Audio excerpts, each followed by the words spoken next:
everybody. We are here at Guru Canggu, live for the 5th edition for our Guru Talks podcast, where the world meets in Bali. My name is Ana Luisa, and with me I have Francisco Oliveira. Hi, as usual. Very good, thank you. So today we have with us a very special guest. We have Lindsay Lovejoy. Hello. Hi, Lindsay. So Lindsay, she's a citizen of the world. She's now living in Bali, and she has dedicated the past 10 years of her life to subjects very important related to culture, ethnicity, and racism. So Lindsay, thank you so much for accepting the challenge and being with us today. Yeah, of course. So we'll start with the beginning. Yeah. Tell us a little bit about your hometown and growing up in the States. How was it like? Well, I grew up in Cleveland, Ohio. Cleveland Heights, Ohio, to be specific, which is just on the east side of Cleveland. I grew up mainly with my grandmother and my mother, and my dad as well, once in a while. But yeah, I grew up in a pretty normal American neighborhood. It was super diverse, so I can say that I had the privilege of living with so many different types of people, you know, like, I mean, even when you would go to the, let's say like the west side of Cleveland, it would be pretty separated, you know. You would have kind of like upper class white people, upper class black people, groups of, you know, Hispanic people, groups of Polish people, groups of Lebanese people. Like everything was like very kind of separated on the west side, but on the east side of Cleveland in specific, even my neighborhood, we had Orthodox Jews, we had Muslims, you know, we had different types of Christian people, we had Hispanics, we had Russians, we had Indians, you know, we had we had Italians, you know, we had Koreans, we had Chinese people, you know, and even like our Chinatowns and our Italian towns,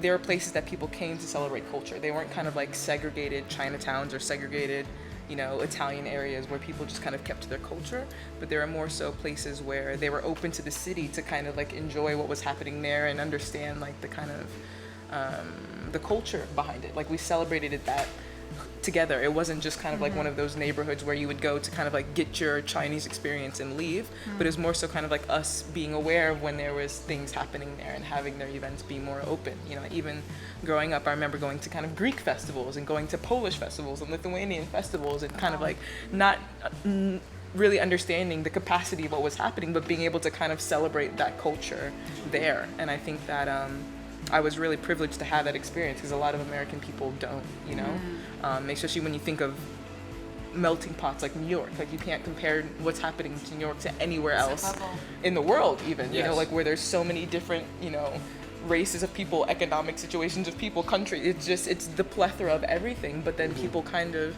if you're really from New York, you know, especially when everybody from around the world was coming there, everyone was in survival mode, you know. So I feel that people that are really from there don't discriminate each other in that way just because they really know what it takes to make it in a place like that, as opposed to people that kind of like came in later because of privilege and were basically just taking advantage of like what everybody else had built up to be what is New York today. Yeah, so I would say that growing up in that way, living in a diverse neighborhood, and also being the daughter of someone who is, you know, a social rights advocate. Okay, that was the question I was. Ding, ding, ding, ding, ding. You know, I work with therapy. I do body center psychotherapy, you know, this kind of work. So I try to understand the conditioning of the guests, because father, mother, or the upbringing with parents or people who are around you once you are young, they are very important and crucial for your grow up, and they stay in the subconscious mind, and for the way you act in life, for sure. So how was the imprint of your father and mother in your childhood?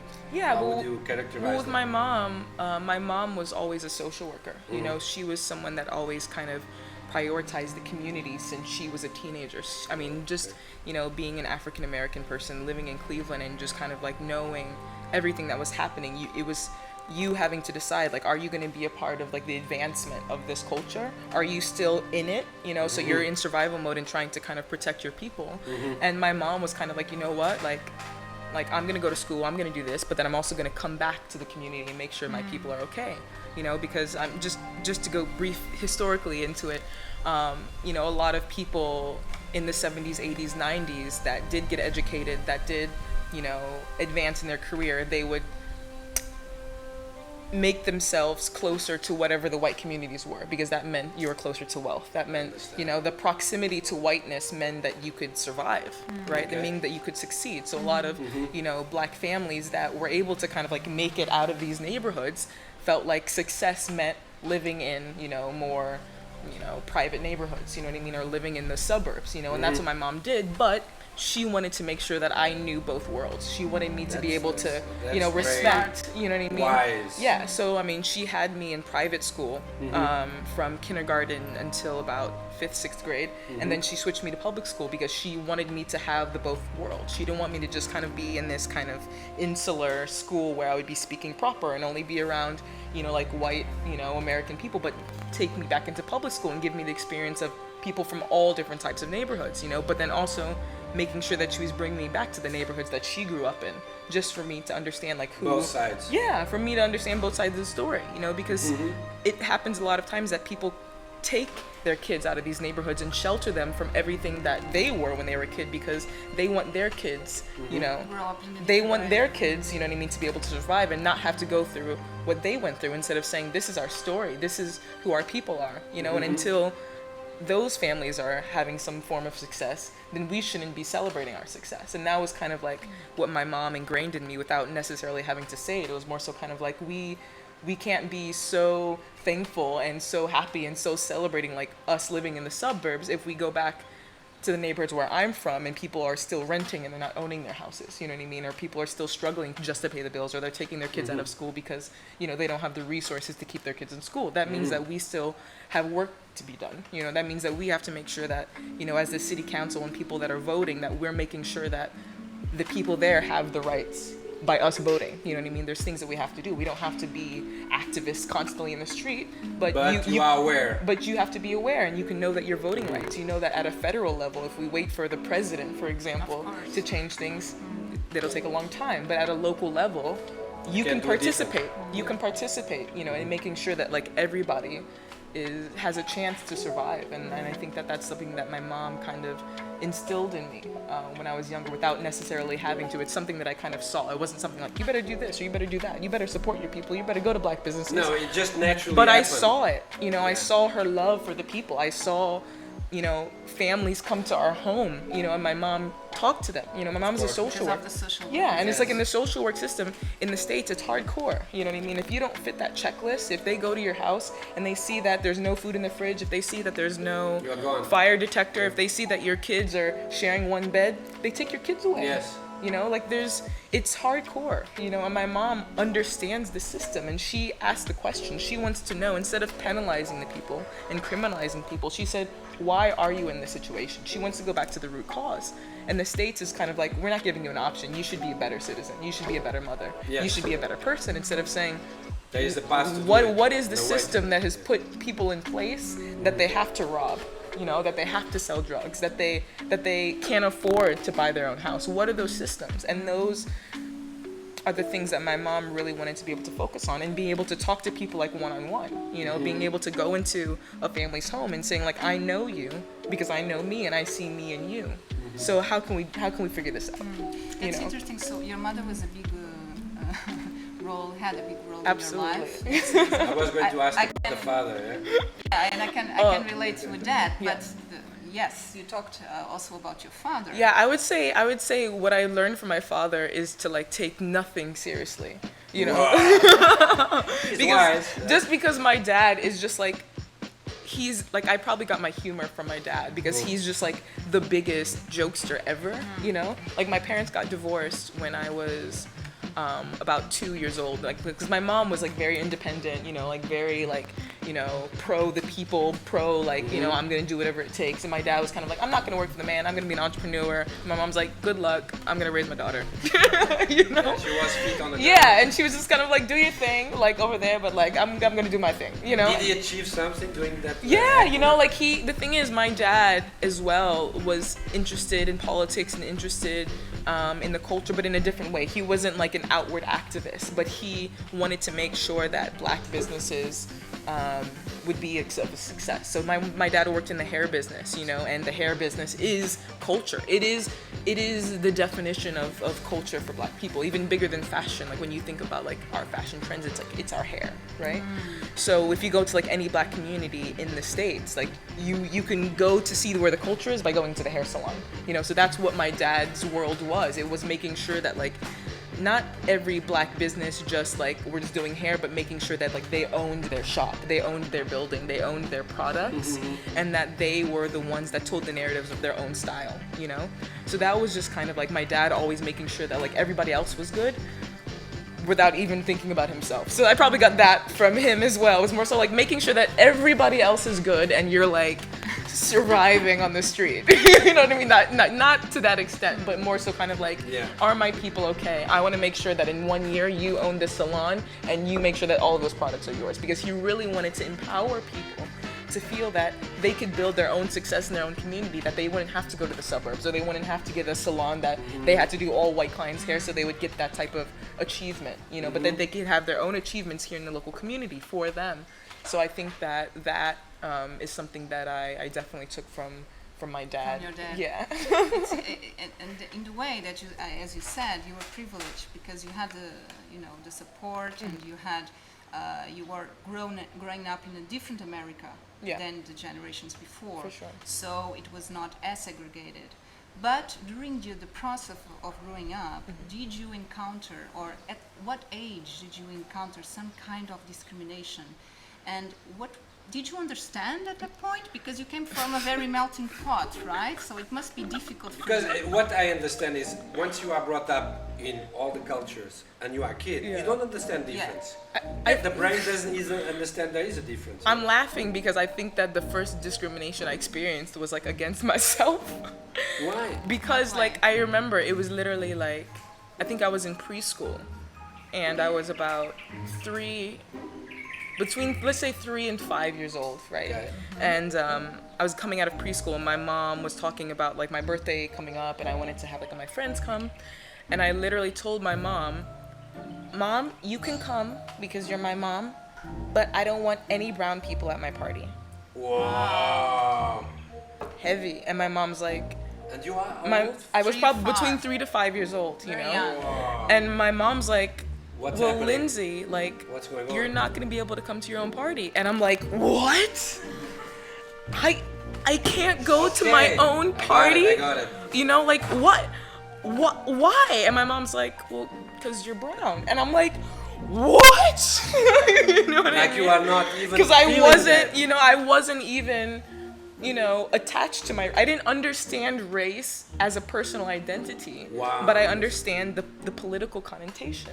So where So you that are comes very from? young, but you could see Yeah, you there's know, something there. yeah, but because from the news, you know, from the way that Black people were perceived around my preschool, you know, I heard how my, you know, and these are kind of like flashbacks, but I even remember hearing how my preschool teachers talked about Black people, you know, like outside of our preschool. So those were things that were kind of like becoming You were listening. biases, Impregnated. you know what I mean, against myself. Even the way that on the news, you know, like hearing things about like police brutality, you know, you always saw the same narratives of like, you know, Black men being arrested, or like Black men selling drugs, or Black men doing this. So I already kind of like, my mind already kind of like associated, well, I don't want those type of violent people or dangerous people at You my were party. thinking like a white person. Yeah.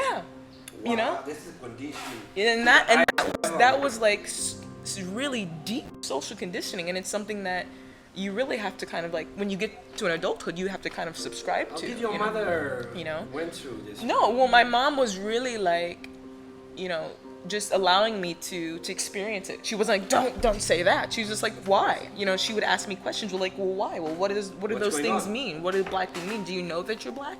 And I was just kind of like, well, no.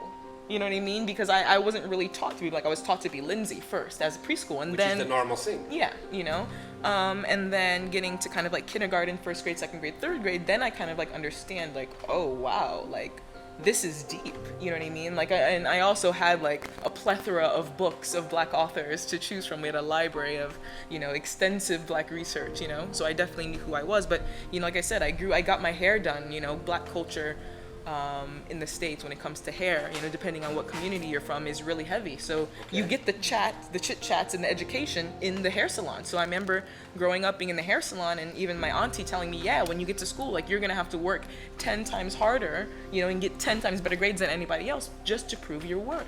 Because I've had to do that in my career, and that's something that you're gonna have to experience. So they're kind of almost like coaching me through how to be, discriminated against. You know what I mean? They're kind of like preparing me. It's like kind of like a boot camp. It's like an initiation of saying like, hey, these are the things that you're gonna face, but you're gonna have to be strong because it's gonna be hard. And even going to private school, like I wasn't really thinking like, oh, I'm this like black person, I'm blah blah blah blah, because I grew up playing soccer. You know what I mean? Like I grew up listening to like punk music, like rock and roll music, and like my best friends like were Orthodox Jews. You know what I mean? So it's just kind of like I didn't associate, or I didn't have that many things in common with people that were black in my neighborhood. So when I went to high school, I experienced kind of discrimination from like both sides. Like, so from like black people in my high school, I wasn't black enough because I didn't like hip hop, or I didn't know enough. I didn't know enough slang. Then you have the discrimination on the other side. Or because my accent was too proper. You know what I mean? So they thought that I was trying to be like a smart aleck. And then for white people, I didn't look black enough. You know what I mean? Like my style wasn't urban enough. I didn't know enough hip hop. So I was kind of like. And it's not a matter of color of your skin. It's a matter of culture. Yeah, but it's a culture, but it's also the biases. So it's black people saying because you speak too well, you're not black enough. But that we spoke which about. is the internalized racism. It's even black people, eating their own shit. You know what I mean? From oppressors saying like, oh, if you're well spoken, you must not be black. Like that's crazy. You know what I mean? That people even think that way. That black people themselves were telling me that I'm trying to be white by speaking better. I was like. You are just being a human being. You know what I mean? Not even, but it's just like we're all in school. We're all in school to, better our education with math, science, English, all of the basics of education. A question regarding that specific problem. I felt the same in Luxembourg between Portuguese people doing different kind of jobs, and they would look at me, why you are there making this and I'm not able to do it. Yeah. So it happens also in different cultures. I felt it. Yeah. Not a long time ago. So my question is regarding this specific point. What is your feeling? What goes on inside you? Yeah. Mm-hmm. Like you are. What kind of feeling comes up when this happens? When you have discrimination both sides. So you are paying the bill both sides, yeah? You cannot even, you try to be just a human being, liking what you like.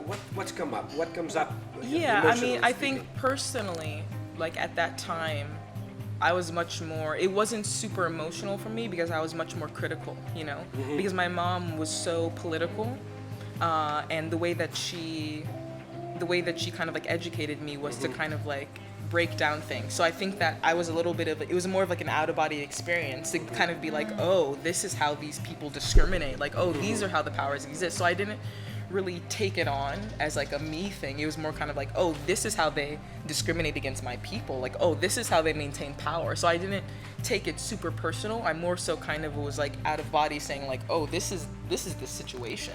You know what I mean? It was kind of like bigger than me. You know what I mean? I didn't feel like it was like at me. It was more so kind of like at this narrative. Cultural problem. Yeah, and I feel kind of like lucky. You know what I mean? That I didn't kind of take that on. That's your mother's.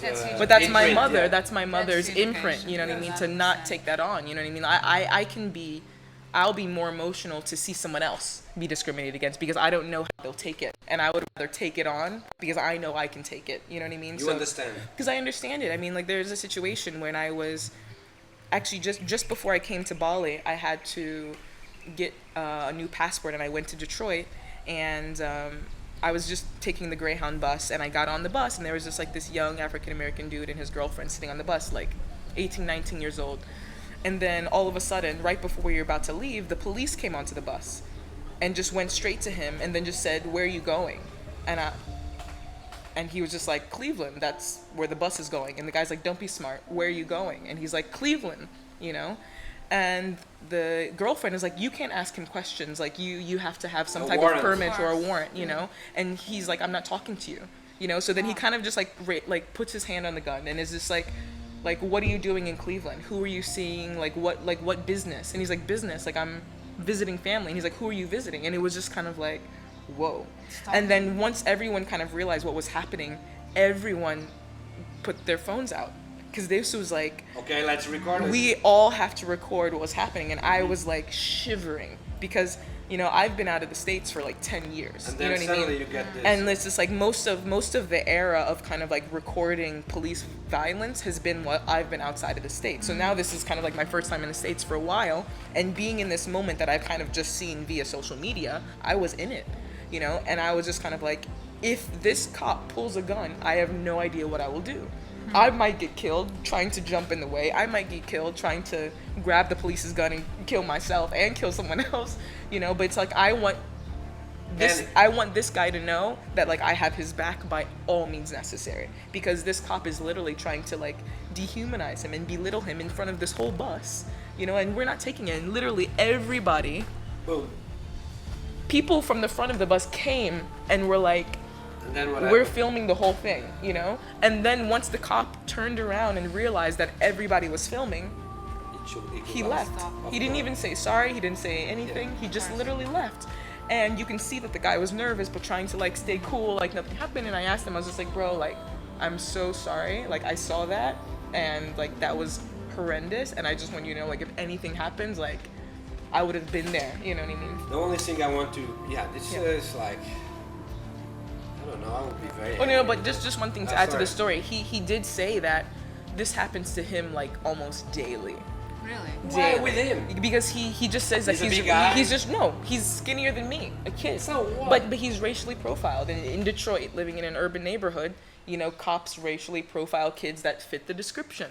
You know, so for him, just walking down the street, walking to school, walking to the He's supermarket, going to be arrested it's a threat. Not just arrested, but just asking No, where arrest, are you going. arrest, Yeah. Yeah. So, well, that's quite a story, and it is a daily story, unfortunately, right? So, Lindsay, alongside with this your parkour of events and growing up and getting in touch with all these stories, I know that you travel a lot. Yeah. So, what was the moment that you decided, okay, I want to leave the States?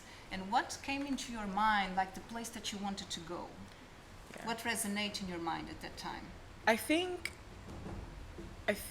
when I was like 7, I was I think I was 7. I was just kind of like, I need to get out of here. Like, because I was watching a lot of Indiana Jones. Indiana Jones. And I had access to a lot of National Geographic, and I was obsessed with Jane Goodall.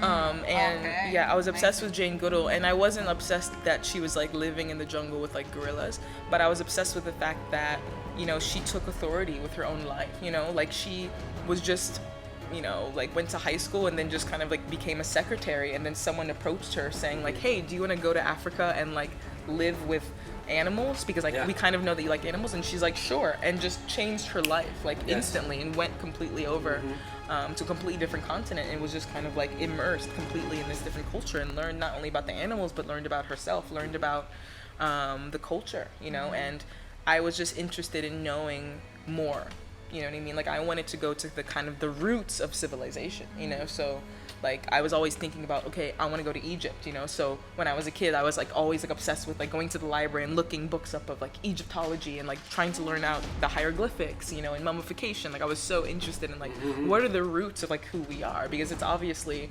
not in America. No. You know what I mean? And even being in school in grade school, you know, like I was, you know, telling the teachers, yeah, I've traveled to Africa, I've been to 30 countries, like let me do a presentation on African culture. And I was like borrowing my grandmother's, you know, traditional like African clothes to like play drums, like I knew what I was doing, just to tell the teachers there's not enough culture here.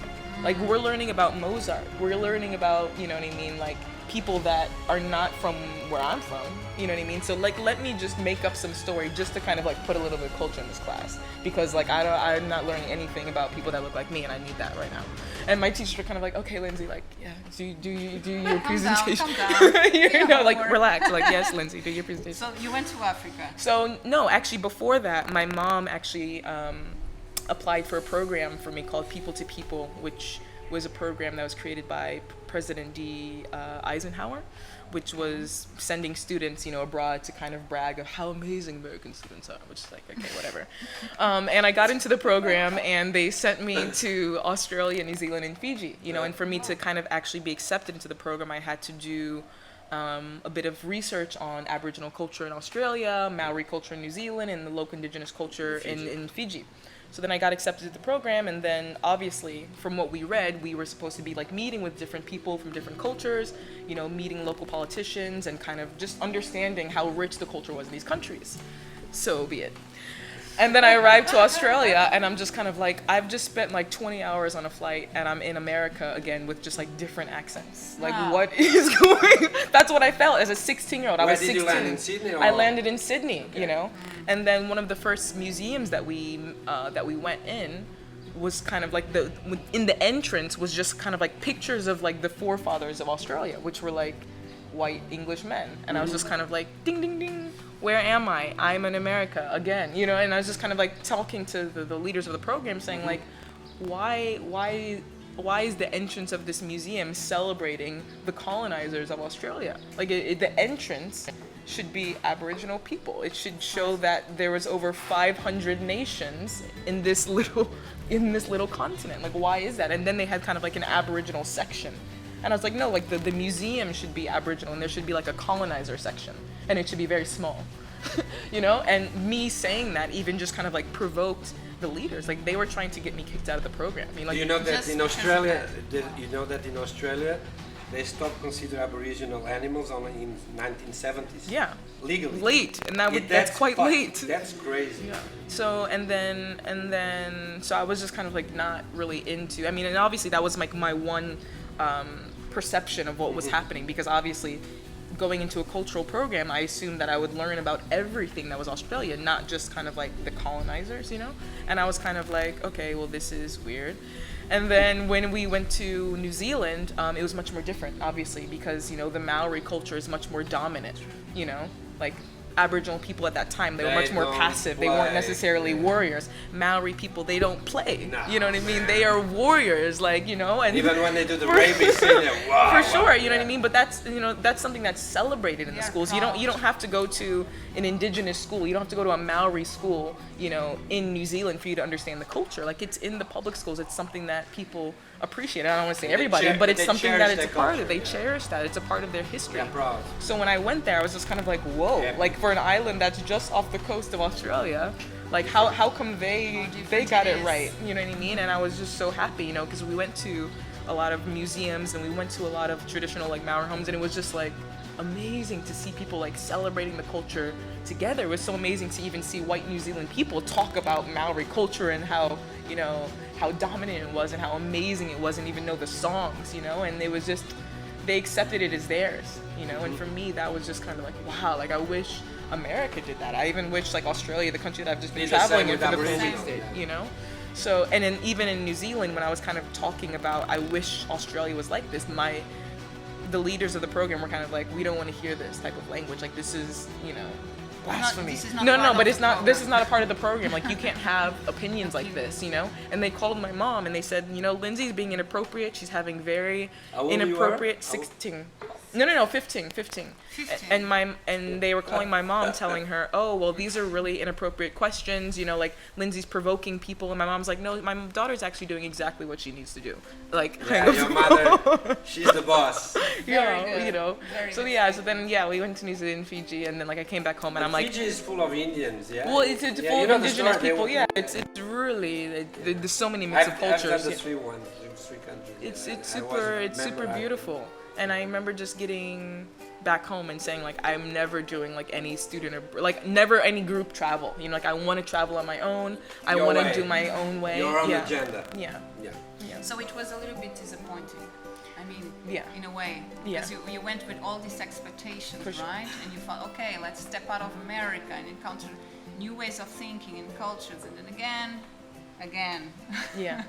But you step out of that and you start doing the traveling on your own. Yeah, for sure. And even actually before I did the traveling, I started couch surfing, because like couch surfing started in like 2006 and I Yes. started couch surfing in 2007, So I was already going home, like going to the library, you know, like before I had a computer and like creating a profile, and I had all of these people, random people, like stay at my house, and my mom's like, who are these like Korean boys like with backpacks, like how do you know them? I was like, oh mom, I met them at the library, like they need place to stay.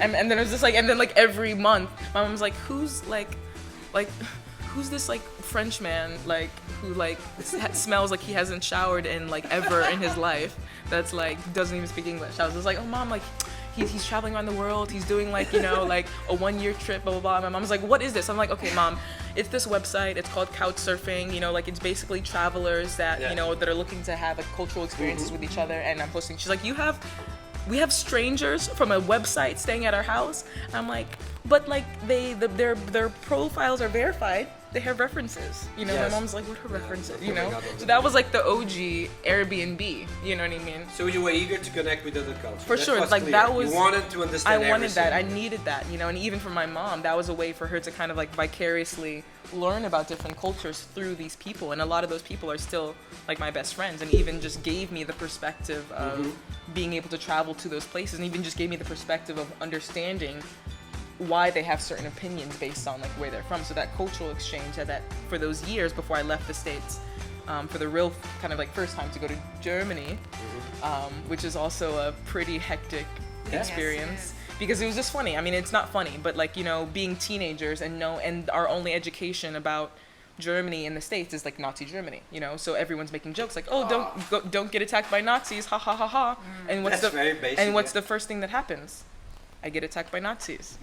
Literally. Wow. Yeah. Like I arrived my first. Where in Germany? This was in just just north of Rostock, just like in northern Germany, where I guess there are a lot of skinheads, there are a lot of Nazis. Okay. And I went for my boyfriend at the time's graduation, you know, because he was German, and I met him when he was an exchange student in high school. And I remember going to kind of like a city celebration, beer, food, families, blah blah blah. And I just remember kind of like walking on my own, and then I just felt these kind of like rocks hit me at the back, and I was just like, what? And these like 3 skinhead kids that just probably looked like in their early 20s just started spitting on me and like calling me the N-word and like throwing rocks at me. And then like once the dads saw that was happening, you know, they just kind of like rushed over and just started to kind of like wrangle up the kids and being like, what the hell is going on, you know? And then all of the mothers started to cry because they were kind of like, oh my gosh, we don't want. A big shame. Yeah, it was a shame because they were like, we don't want her to think that this is what it means to be German, you know what I mean? And especially because these kids were like the extreme, and I was also like, they knew that was maybe my 2nd or 3rd day arriving in Germany, and that was actually my first time being in Europe, you know, so. You know, they're welcome. So it was just like, welcome to Europe. Like, by the way, these are our skinheads that might or might not attack you.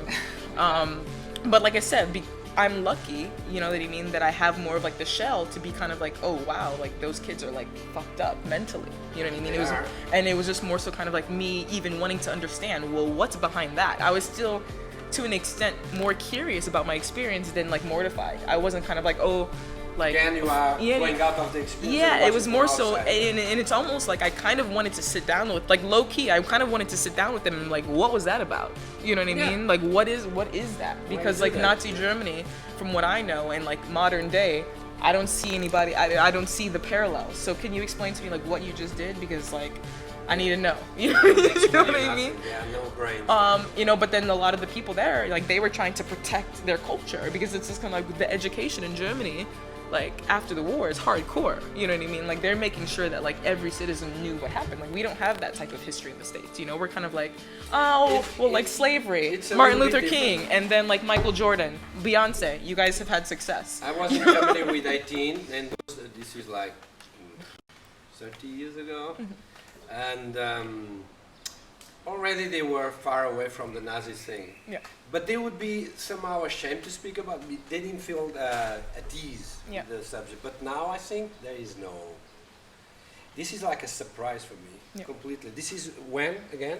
This was probably 2010. Not a long time ago. Yeah, it's coming up. So we are in Germany, and you are 2010? Yeah, this is 2010. I was probably like 18. 18, yeah. So they're very young. Yeah, so then like, but obviously, like I said, I didn't really let that experience represent, you know what I mean? You shouldn't. the whole country, obviously, you know. So in these travels that you have done, and starting in Australia, New Zealand, and went to Europe, some disappointments on the way. Yeah. What are the most valuable teach that you have in your research? Because you are a researcher by nature. You start your research by then. What do you feel in terms of cultures around the world? So it's not just into black culture. Yeah. We have this stigma in these boxes and this colonization all over the world. For sure. What do you think about that today? With colonization or just with me, in my personal experience? With your personal experience. Yeah, well, I mean, like, the thing is, my personal journey through traveling is, like, very specific, you know, and when we talk about, like, traveling in the world, we also have to understand, like, who's writing the story. And the narrative within systems of power, within systems of colonization is so important, and that's why when I ask people to start looking into these things, we have to know who's writing the narrative. If I'm writing the narrative of traveling the world in 2000s of being a black woman, that's going to be very different from a white blonde woman who's traveling the world at the same time.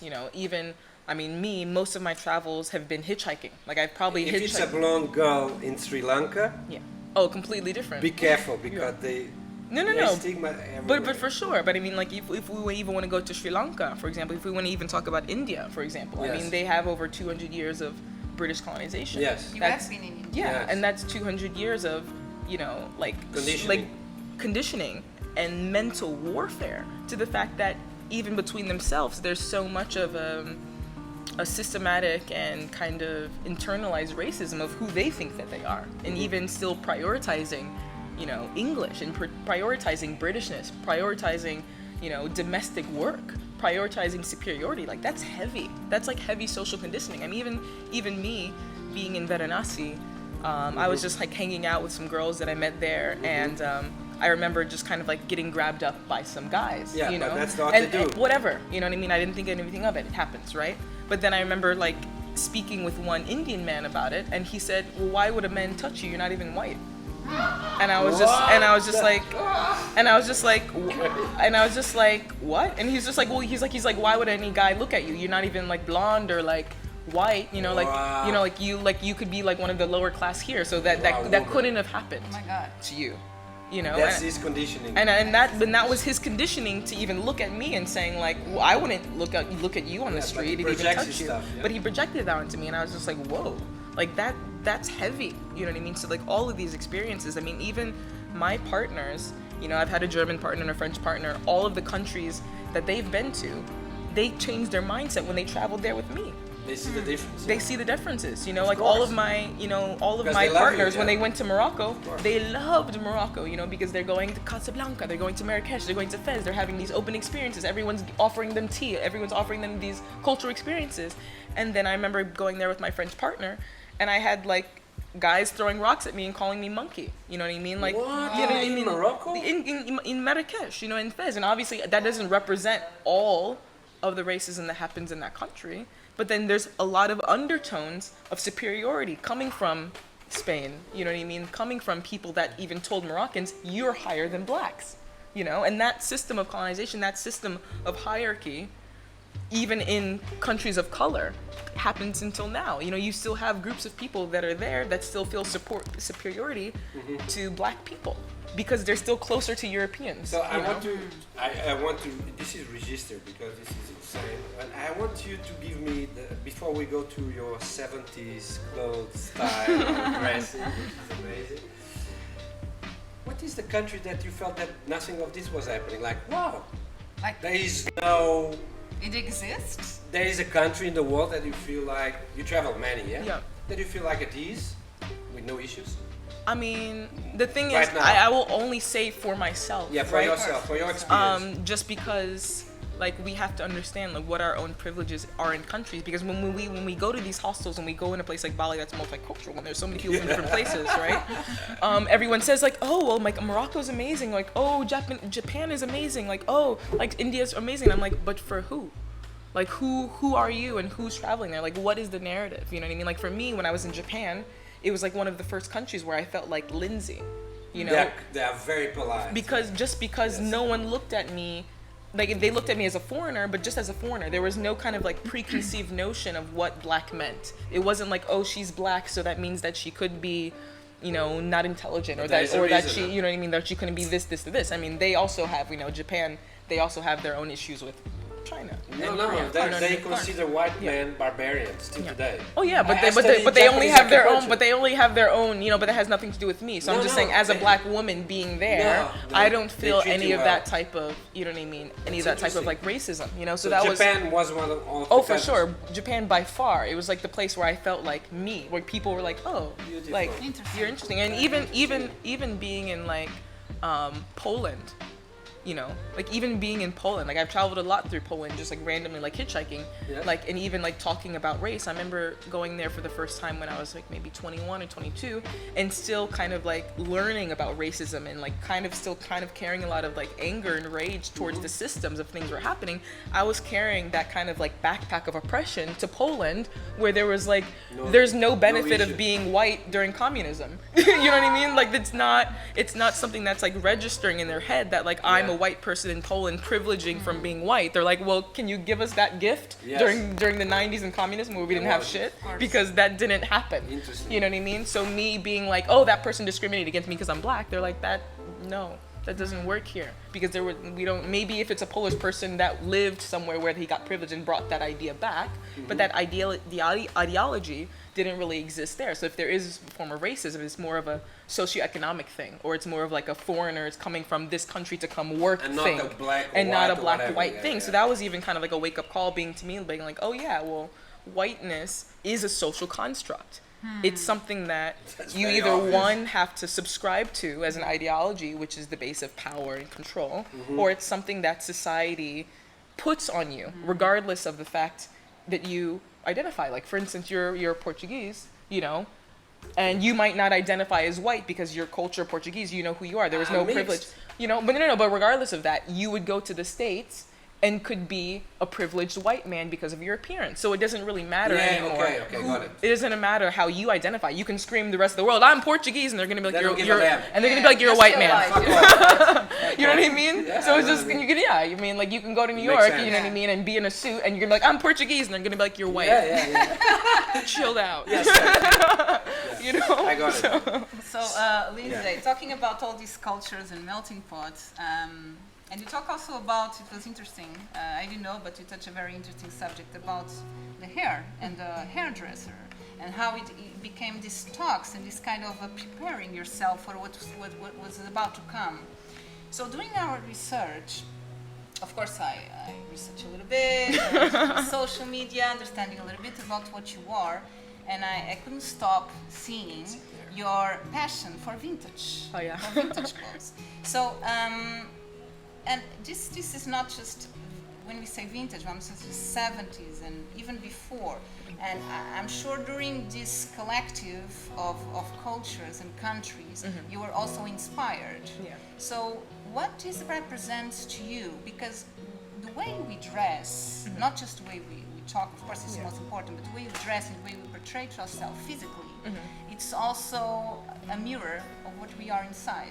Yeah. So how this works with you, and why do you feel like expressing yourself like that? Yeah, well, I mean, I think when I was younger, I loved vintage clothes because I always felt like they really carried a soul in them. Like, I was really kind of like deep with the vintage clothes like that. Like, I'd always kind of imagined stories of people that were like wearing specific things, coming from specific times, even if they weren't times where I even heard stories from. Like, I loved, like 17th century clothes. I loved layered suits. I loved corsets. I loved boots because that was something that was really intriguing to me. Like, that type of like royalty, regardless of the colonialness, is something that I was still kind of like attracted to just when it comes to the tailoring of it, and when it came to hair, because like I said, that was something that was more important to me fashion-wise. I mean, I was getting my hair permed, which I don't know if you know what permed means. I mean, yes. Okay. Well, most people in Portugal we have a lot of Afro hairdressers. Yeah. So if you would, but if a white person would get their hair permed, it means curly. If a black person gets their hair permed, it means straightened. Straight, right. Yeah. So most people most black women, from, you know, the 50s, you know, like we're getting their hair straightened because we needed to assimilate for survival. You know, it's like if you had your natural hair, like normal. you had, that wasn't normal, you know what I mean? Like that wasn't beautiful. So we had to kind of like continue to straighten our hair. The white normal. For sure. So then when the civil rights movement came in the 60s and you had people Afro. like Kathleen Cleaver and, you know, Angela Davis, is they were cool. like, black is beautiful. Yes. Yes. You know, Yes. and they were like, no, like we need to tell our own stories. Like we are, as an act of defiance, wearing our hair natural, which is revolutionary. When you think of the fact that like me wearing an my attitude. own hair is revolutionary. That's It is. that's crazy because it's literally telling the system, I love myself, you know? And you Perfect. and for generations and for centuries, you've had to consciously strip everything. So you look like white. Yeah.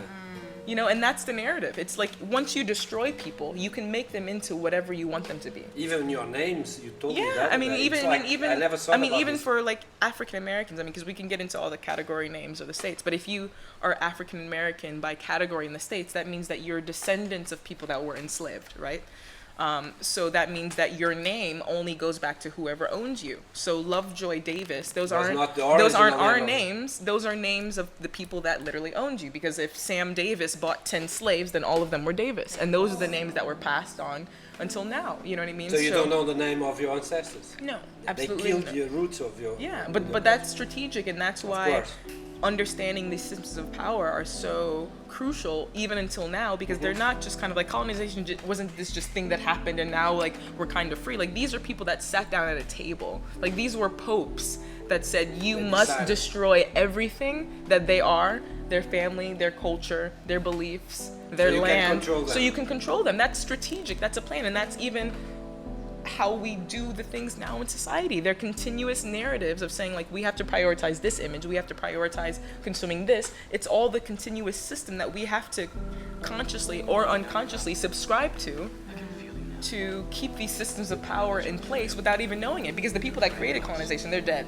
You know, they're rolling around in their tombs, but we're keeping the systems in place for And them. that's why you speak about decolonizing the... And that's why And now I we talk go about to that decolonizing subject. the mind. And then I ask the question to me, yeah? Yeah, so it's interesting.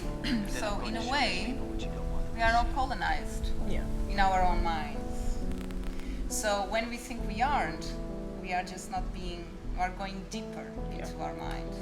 So can you let us know a little bit about your program? Yeah. And how are you helping communities to decolonize minds? And this is not just for black people. This is like a worldwide problem, right? So what is in your program specific that can help building bridges between the communities? Well, actually, the class that I'm working on right now, it's actually specifically targeting people that are working in wellness. So a friend of mine in England, she's doing a Tantra teaching course, and she's preparing people that will hold space in the future for anyone that's interested in teaching, you know, the Tantra practices. So she was requiring that a part of her course that the students take 6 hours of anti-racism and decolonization classes, because she wants them to be able to hold space for all different types of people. She wants to make sure that the people that are holding space have a diverse group of people, you know. And a lot of times when we think of wellness today, when we Google yoga, when we Google meditation, we don't see an Indian woman in Not Rishikesh. anymore. You know what I mean? Like we see a blonde woman in a yoga pose. You know what I mean? Like we see, you know, we see certain type of necklaces. We see, we see even see the Japanese acupuncture. yeah, we see the specific type of fashion. We see everybody else except the origins of the people that yes. hold these things. And she wanted to kind of change that around, and that's why decolonizing the mind is so interesting, because it's in everybody going back to their roots. So it's not just about, you know, going back to the roots of yoga, it's going back to the roots of how we eat. You know, when we think about decolonizing health, when we think about decolonizing food, we say we're in a place like Bali. When, like, how long have you all been eating rice? How long have you been eating gorengan? How long have you been, all of these things go back. When we go into Portugal, you can trace the food back, and we can say, like, when was the last time that we were all eating from the land? When was the last time that we knew how to even cultivate the land? Balinese people are lucky because They're you know, connected with the their land. homeboys are just, you know what I mean, are still growing food. In the States, you tell people to grow their food, it's gonna They don't be know. a riot in the streets. Drama. We have to grow our own food. You know, like people are, you know what I mean, because we're so disconnected Yeah. to nature. You know what I mean? And even in my Westernness, I'm saying disconnection from nature, like it's not of me. you know, because if I was a part of an indigenous culture, it would already be obvious in my language that I include nature in me because it's one.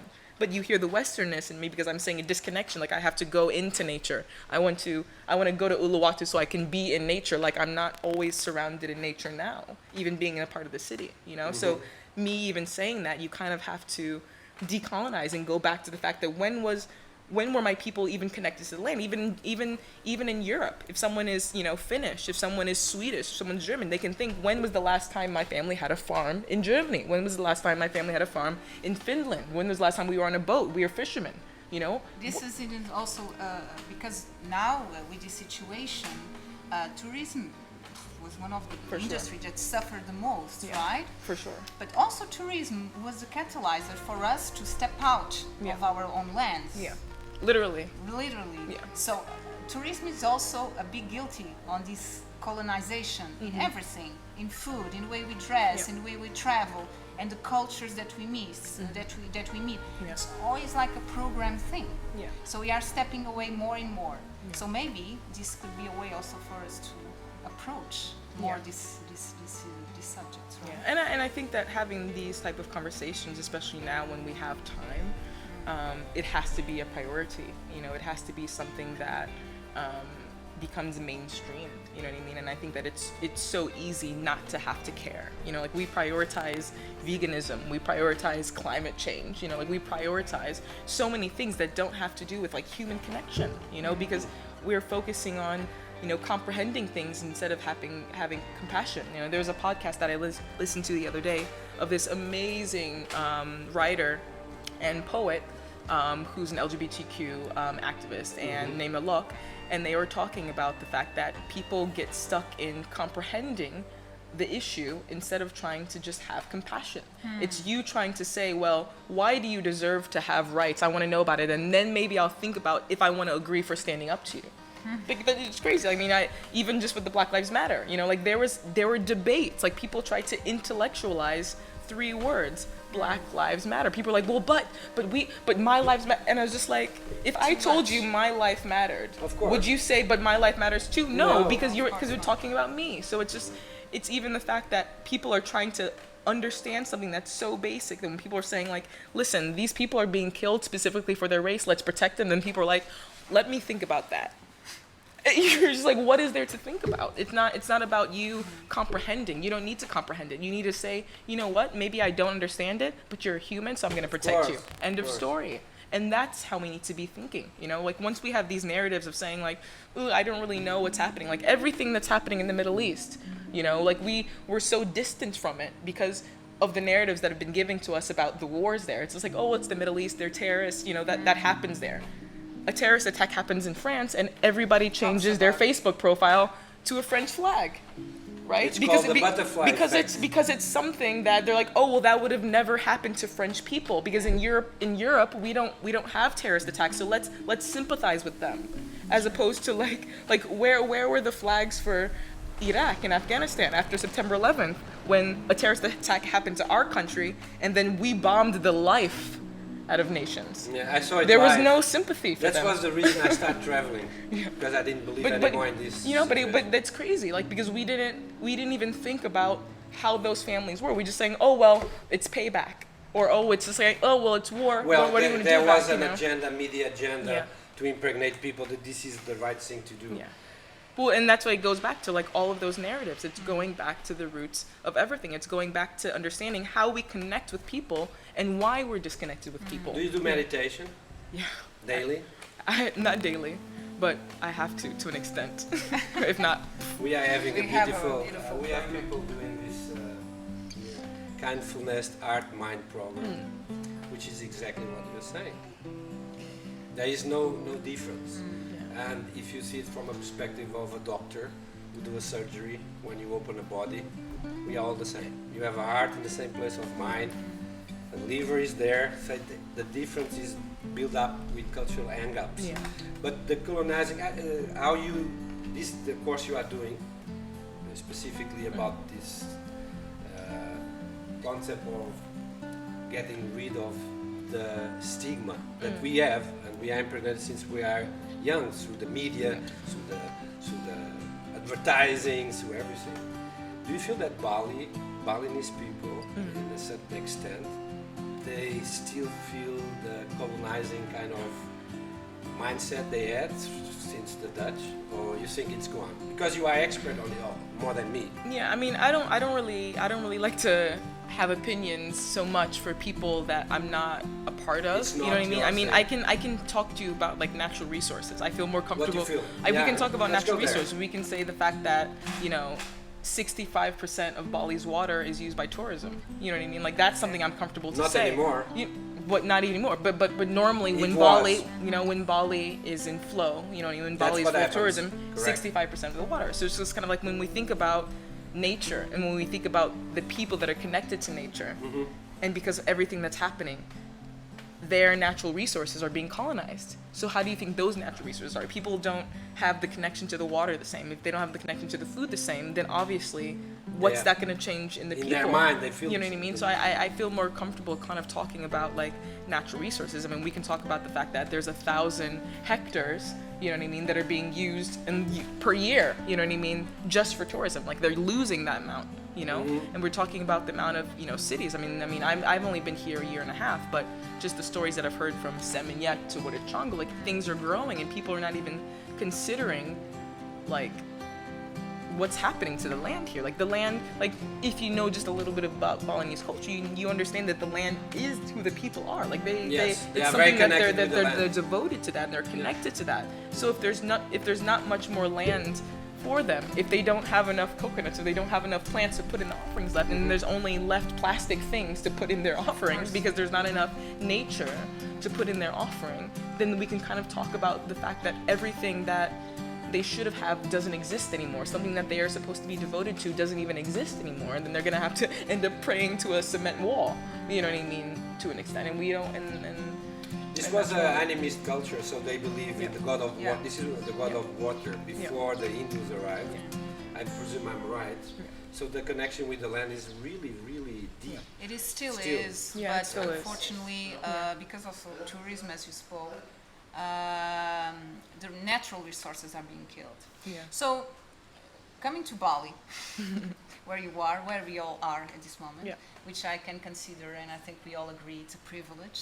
Yeah. Tell us a bit about what you're doing, and Yeah. tell us what is your future. What do you envision for your future? Yeah. It goes with Bali, or you want to explore? Yeah. More. Well, I do want to preface this with saying I just came to Bali for a wedding. Like that was like, like literally. And then you stayed. Like literally, So you like, like the yeah, place? two of my really good friends, one's from Aceh, the other from Bandung. They invited me to come here for the wedding, and then I was actually supposed to be in Palestine, and then all of those Wow. projects and everything got canceled. So I was kind of like, what am I gonna do? You know what I mean? As most people, wherever they were stuck in the world, were trying to figure out what is my life right now. And then I just decided to kind of play it how it was for a couple months, and I was just like, you know what, like. I do have access, to more resources here. Like, like I would be broke going back home. You know what I mean? Like to keep it real. You know what I mean? Like I would have access to be able to dedicate my time to more projects that I think that could help than me being home and trying to work on a Survive. project and be in survival mode, trying to yeah. pay my bills, trying to put money on my phone and doing all these I things. think everybody. You know what thinks I mean? this, And yeah, like, and that's that's something that I want people to even think about. You know what I mean? Like even the people that are here, I'm like, would you be able to afford your villa and your cleaning lady and someone to take care of your Oh, kid no. when you go back to Barcelona, when you go back to New York? I don't think so. Not a chance. Not a You're totally chance. right. Not a chance. That's why it's a privilege. You know what I mean? You would Yeah. be even try to find a babysitter for one night and be able to afford it. And you know what I mean? Like those are the things that I Totally. really want people, to think about and be, it's not that they have to change their life instantly, but be aware, you know what I mean, of the privileges that you have, and Totally. even, think about like what those people's lives are here, and so I like maybe 6-7 months ago, I started kind of like looking for a space that I could kind of like renovate just to start like having conversations about these types of things, and then also try to kind of create models of sustainability, like models of like low-tech solutions for communities that could be applied everywhere in the world, because like I said, the From things here that to I the would be world. able to do here, I wouldn't be able to do Everywhere. if I was anywhere else right now. Like, you know what I Okay. mean? Just being able to be connected with people that are farmers, that are so connected with the land for so long, to be able to connect with doctors, engineers, people that work in quantum physics. Like, I have all of these people here, and I was just like, well, this is my time to be able to study. I can't afford to go to school if I go back to the States. So at least I can do is use my time to study under the people that are dedicated to change. So I started renovating this warehouse where I could have kind of like these meetings of people, you know what I mean? People that are from the local community, that are dedicated to the community, that know the roots of like what's happening here. People that are doctors, you know what I mean? Both locally and foreigners, and have people from all different types of That's very perspectives interesting. come together to the table and say like, what do we want? Not only for like Bali, but what do we want for the world? Like, what can we create here that like the world Can be an example. that the world can learn from, and how do we share these resources? Because I feel like a lot of nonprofits and NGOs, they're kind of focused on like their one goal. You know what I mean? They're focused on like, oh, we want to help this one community, and we have to write our grant, so it's about us, as opposed to saying like, this works here in this community, but I wonder if it can work in everywhere in Asia. I wonder if this could work everywhere in Africa. You know, like you have people like even right now in Bali, you know, you have people that are running around like trying to like feed communities, and like there's 4, you know, nonprofit projects going to the same community, and they don't even know that they're It's not giving it because there's no organized. communication, there's no organization, spoke because about that last because they're all kind of prioritizing, you know, like what their own goal is. They're like, well, our goal is to feed these families because of COVID, because like these families have been suffering because of COVID. I was like, these people like have always been in this situation. I was just like, the people that are suffering from COVID here are the people that have invested in tourism, because colonization and tourism told them, hey, if you buy a scooter company, or hey, if you invest in this restaurant, or hey, without any type of backup plan. Those are the people that like are really, really struggling, and there's people that have always been struggling historically Don't you throughout feel time. that yeah. having 80%, 85% of the economy related with tourism was a bad move? Definitely. And that's the reason. Yeah, I mean, it's not sustainable. Like anytime course. when you're relying on tourism to pay bills, it's never going to be sustainable. It's not but even that's not. tourism, Yeah. It's putting the eggs all in the same basket. yeah. You need to, you know. Oh, for sure. But but Diversify. it's that thing. It's you coming in and telling people how they can, you know, elevate their lifestyle. Telling people how better. Telling people where they're from, how they can better their own lifestyle. And when it doesn't work out, saying like, that's business, and going back to your own country. You know, like there's a lot of people here that have been able to close their businesses and just go back to Europe. And they are waiting. You know what I mean? And then they're like, well, it didn't work out. That's what happens in business. And then the people that are here, they don't have remain that. They here. don't have that backup plan. You know what I mean? When things Totally, when I things know. are That's hard. why I'm still here. I didn't went back. But I mean, even, you know, when we think about that power dynamic, you know, of just having the option to exit out, you know what I mean? Even me, you know, like traveling to places where it's hard, you know, like I was in Egypt during the revolution, you know what I mean? Like in the middle of there. Cairo, like I was Wow. in South Africa in these neighborhoods where people are struggling, and at any moment I can fly back to my country. You were in Do you know what I Tariq mean? Square in Yes, Egypt.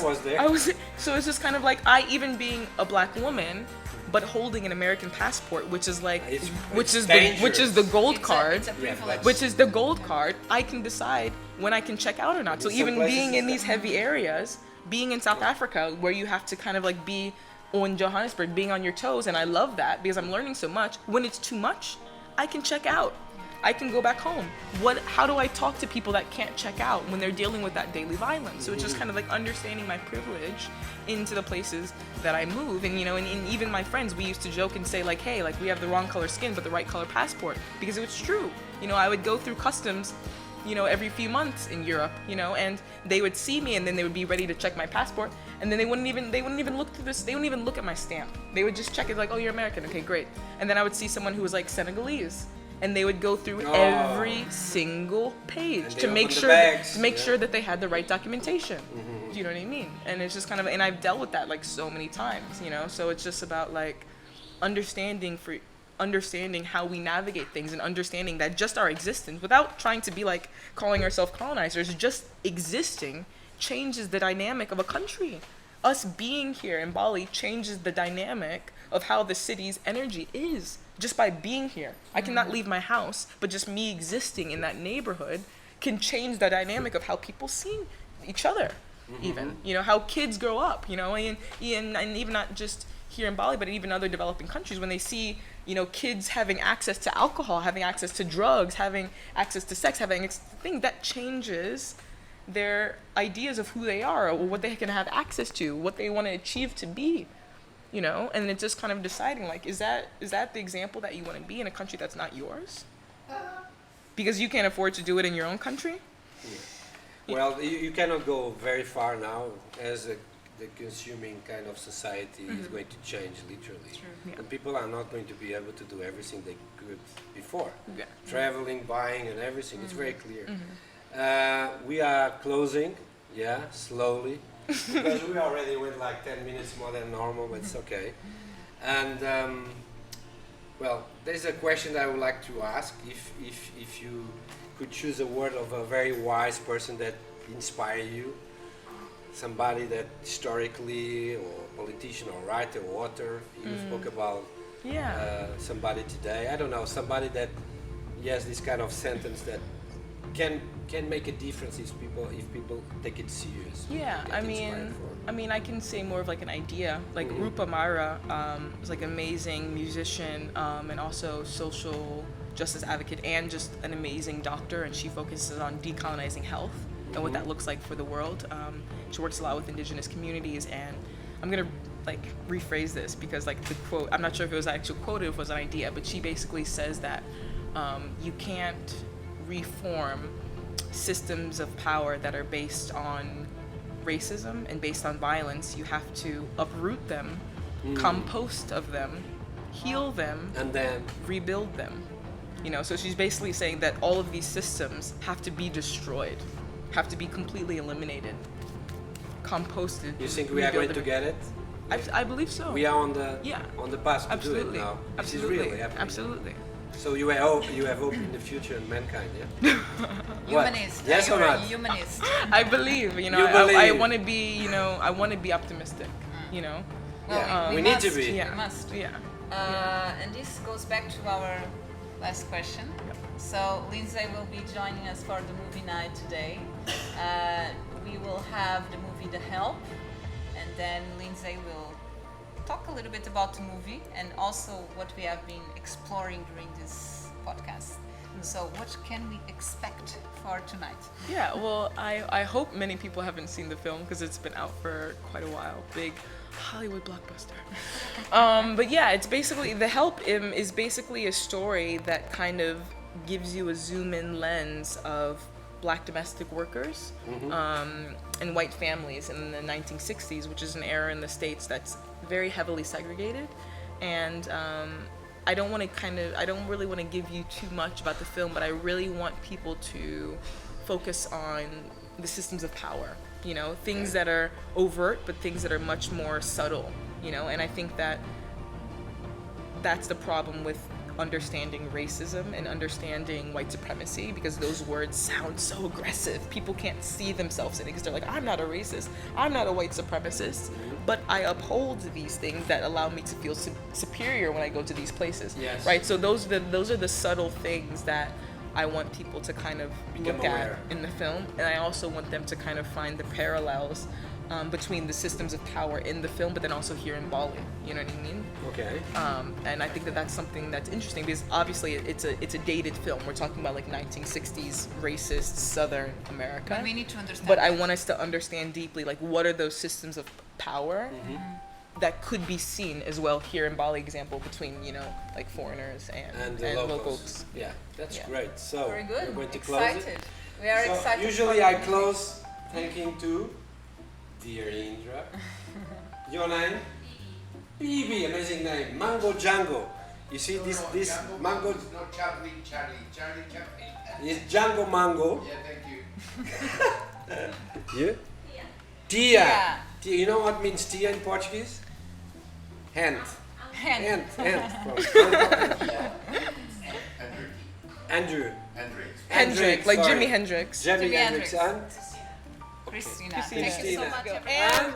And Onyx. Onyx! She was always there. Thank you. Marco and Simonetta, thank you so much. Thank you, Lindsay. Thank you so much. Thank you, Lindsay. Yeah, Great. Yeah.